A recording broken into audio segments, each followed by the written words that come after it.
just like that, we verified, diagnosed that this fan side of the capacitor is no good. 45 plus 5 microfarad means 45 for your compressor, which is your hermetics. 5 means for your fan side, that's 5 microfarads to help the fan motor start. So this is a dual capacitor. We're gonna get rid of it because it was also weak on the compressor side. Put the new one in. Like I said, you wanna take pictures, you can.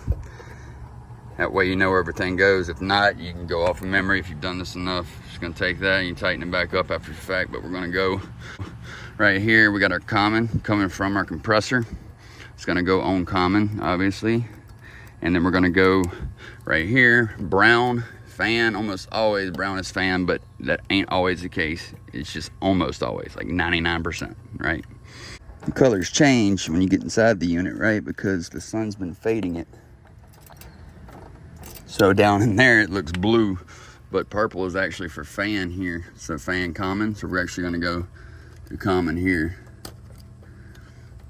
We're gonna take yellow, which goes to the compressor, right? Yellow go to the hermetic side of the capacitor. It's coming from the compressor. It's for the start side. And then you have from the compressor, you got black, right? Black and red. As you can see, red one side, black the other side of your contactor. That's your 240. And then you have your jumper from the common side here. It's going to jump over to the common side of the capacitor, which feeds it power. Inside of the fan, you can either connect this to the common side of your contactor or the other side of your contactor, or you can connect it to the common side of your capacitor, which you just give it its 240 since you have your jumper here. You know, that's giving it another leg of 120. All right, so we got yellow. Just double check, triple check. Yellow goes down and comes up. It's gonna go hermetics, fan on. We are good to go. I'm gonna tighten this bad boy up. I like to leave some room.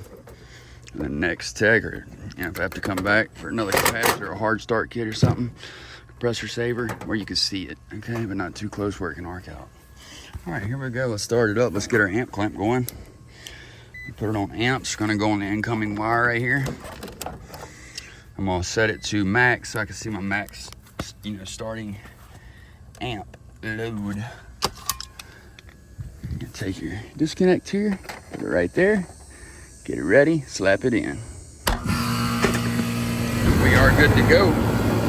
Yeah, and there's your max amp load. I took it off, but it holds it for you. Not even above 20, which is great for a starting amp load, right? Drawing no more than 20 amps to start up, that's great.